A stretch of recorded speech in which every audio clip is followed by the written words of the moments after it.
बिहार, मध्य प्रदेश, उत्तराखंड और पंजाब सहित देश के 7 राज्यों की 13 विधानसभा सीटों पर उपचुनाव के लिए वोटिंग हो गई है।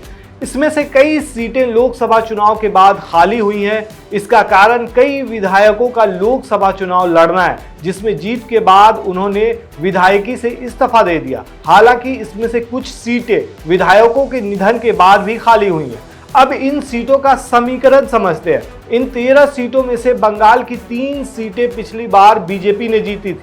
अन्य 10 में से कांग्रेस ने 2 और अदर्स ने 8 सीटों पर जीत हासिल की थी। लोकसभा चुनाव में बहुमत से पीछे रहने के कारण बीजेपी पार्टी का मनोबल बढ़ाने के लिए उपचुनाव में दमखम के साथ अपना दावा ठोक रही है। विपक्षी पार्टियां लोकसभा चुनाव की सफलता को भुनाने की कोशिश में है। अब यह समझना जरूरी है कि किस राज्य में कहां-कहां वोटिंग हो रही है और कौन-कौन सी सीट पर हो रही है। बिहार की रुपौली सीट, मध्य प्रदेश की अमरवाड़ा, उत्तराखंड की बद्रीनाथ और मंगलौर, पंजाब की जालंधर वेस्ट, बंगाल की रायगंज, रानाघाट दक्षिण, बगदा, मनिकताला, तमिलनाडु की विक्रावंदी सीट के साथ साथ हिमाचल प्रदेश का देहरा, हमीरपुर और नालागढ़ सीटों पर आज मतदान हुआ है। बिहार की रुपौली विधानसभा सीट पर उपचुनाव के दौरान हंगामा होने की भी खबर थी।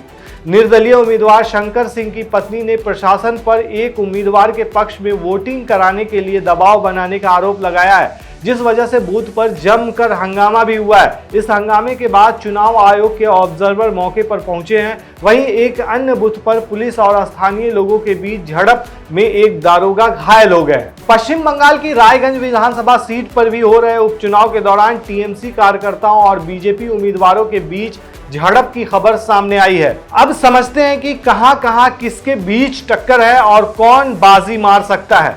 दरअसल एनडीए और महागठबंधन यानी कि इंडिया गठबंधन आमने सामने है और कांटे का टक्कर है। बिहार में लोकसभा चुनाव में एनडीए की जबरदस्त जीत के बाद एक बार फिर से चुनावी मैदान में एनडीए और महागठबंधन आमने सामने है। चुनावी मैदान में जनता दल यूनाइटेड और राजद आमने सामने है। जनता दल यूनाइटेड ने रुपौली सीट से कालाधार मंडल को अपना उम्मीदवार बनाया है, जबकि राजद ने एक बार फिर से बीमा भारती पर भरोसा जताते हुए राजद उम्मीदवार बनाया है। रुपौली विधानसभा क्षेत्र में सबसे ज्यादा आबादी गंगोत्रा समाज की है और इसी समाज से बीमा भारती और जेडीयू प्रत्याशी कालाधार मंडल दोनों आते हैं। ऐसे में यहाँ बहुत ही कांटे की टक्कर होने की उम्मीद है और हो भी रही है, ऐसा ग्राउंड लेवल पे बताया जा रहा है।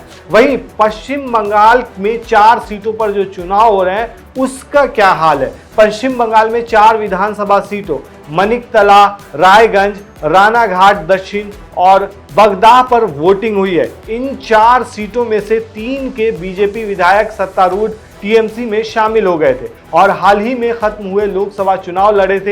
हालांकि उन्हें चुनावों में हार मिली। ये सीटें रायगंज, रानाघाट दक्षिण और बाघा है। वहीं टीएमसी विधायक के निधन के बाद खाली हुई मनिकतला सीट पर भी उपचुनाव हुआ है। टीएमसी के दिवंगत विधायक और बंगाल के मंत्री साधन पांडे का पारंपरिक रूप से कांग्रेस और तत्कालीन टीएमसी का गढ़ रही सीट 20 फरवरी 2022 को उनके निधन के कारण खाली हुई थी। टीएमसी ने इस सीट पर साधन पांडे की पत्नी सुप्ति पांडे को अपना उम्मीदवार बनाया है, जबकि बीजेपी ने एक बार फिर से कल्याण चौबे पर दांव लगाया है। लेकिन यहां से बताया जा रहा है कि टीएमसी का पलड़ा भारी पड़ता हुआ नजर आ रहा है। वहीं हिमाचल प्रदेश में देहरा, हमीरपुर और नालागढ़ विधानसभा सीटों पर उपचुनाव हो रहा है।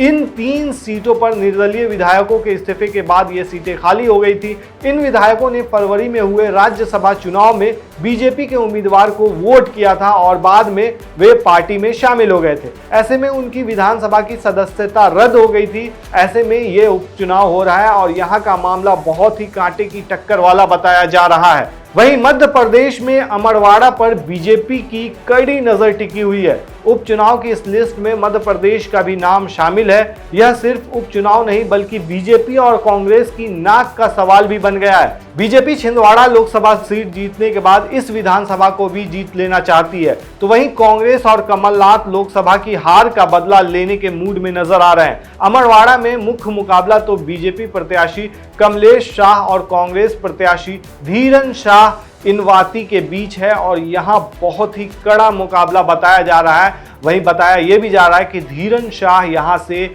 जीत सकते हैं जो कांग्रेस के हैं। वहीं तमिलनाडु में भी एक सीट पर कड़ा मुकाबला होता हुआ नजर आ रहा है।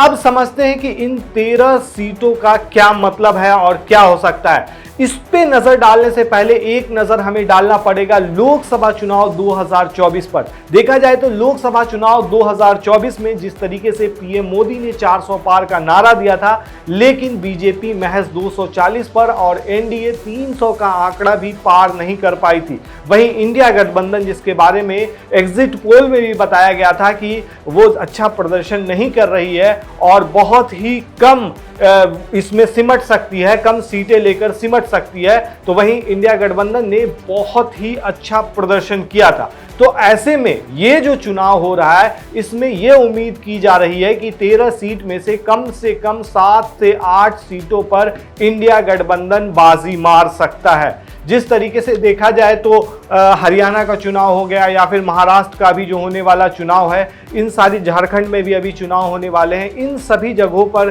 बीजेपी के अंदर भी फूट नजर आती हुई दिख रही। जिस तरीके से महाराष्ट्र में शिंदे गुट और अजीत पवार का जो गुट है वो एक दूसरे के खिलाफ होता जा रहा है, ऐसा माना जाता है। तो ऐसे में कहीं ना कहीं इंडिया गठबंधन को इन सभी का फायदा हो सकता है।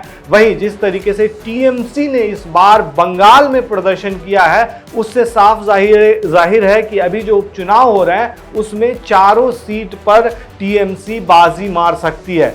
वहीं और भी जो चीज़ है, मध्य प्रदेश में कांटे की टक्कर है। और आपको क्या लगता है दोस्तों, इस बार जो 13 सीट पर जो चुनाव हो रहे हैं, इसमें बीजेपी कितने सीट पर जीत दर्ज करेगी और इंडिया गठबंधन कितने सीट जीत पाएगी? हमें कमेंट में ज़रूर बताएं। शुक्रिया।